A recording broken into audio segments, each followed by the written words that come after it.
वापाकोनिटा Ohio का अगरचे छोटा सा टाउन है, लेकिन ये पूरी दुनिया में मरूफ है। ये मरूफ इसलिए है क्योंकि जो पहला शख्स था नील आर्मस्ट्रांग, जो खला में गया, जो चाँद पे लैंड हुआ, वो इसी शहर से, शहर तो नहीं कह सकते, इसको टाउन ही कह सकते हैं, जिसकी पॉपुलेशन अप्रोक्सीमेटली 10-15 हज़ार के करीब इसकी पॉपुलेशन है। इस वापाकोनिटा से वो बिलोंग करते थे और यहाँ पे उनकी स्कूलिंग हुई। यहाँ से कॉलेज लाइफ के बाद उन्होंने जो एजुकेशन थी, उनकी एकेडमिक बैकग्राउंड थी, वो भी क्योंकि इसी स्पेस साइंस में थी, एरोनॉटिकल इंजीनियरिंग में थी, इसी उनकी एकेडमिक बैकग्राउंड की बुनियाद पे उनको रिक्रूट किया गया था और उनको इस अपोलो का जो प्रोग्राम था इनका, नासा का national national aeronautical engineering and space administration का जो अमेरिका का इंस्टीट्यूशन है,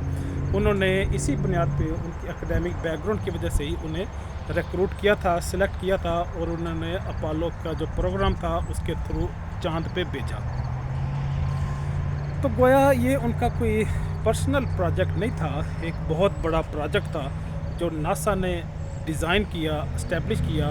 अपोलो का नाम दिया गया और पूरी अमेरिका की हुकूमत, गवर्नमेंट एडमिनिस्ट्रेशन की उसको सपोर्ट हासिल थी। तो उस सपोर्ट की बुनियाद पे, उसी वजह से वो खला में, फ़ज़ा में गए, वो चाँद पे लैंड किए और आफ्टर अप्रोक्सीमेटली 2 वीक्स वो इस धरती में, ज़मीन में ज़िंदा सलामत वापस लौट आए। वापाकोनिटा का जो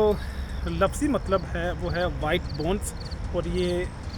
1770 के करीब अमेरिका के मार्ज़ वजूद में आने से अप्रोक्सीमेटली 10-15 साल पहले ही इस गांव की बुनियाद रखी गई थी और यहाँ पे जो लोग आए थे, जो लोग यहाँ पे आके सेटल हुए, उनकी फैमिली में ही एक नील आर्मस्ट्रांग शख्स बाद में पैदा हुआ कि जो वो पहला शख्स साबित हुआ कि जो चाँद पे लैंड किया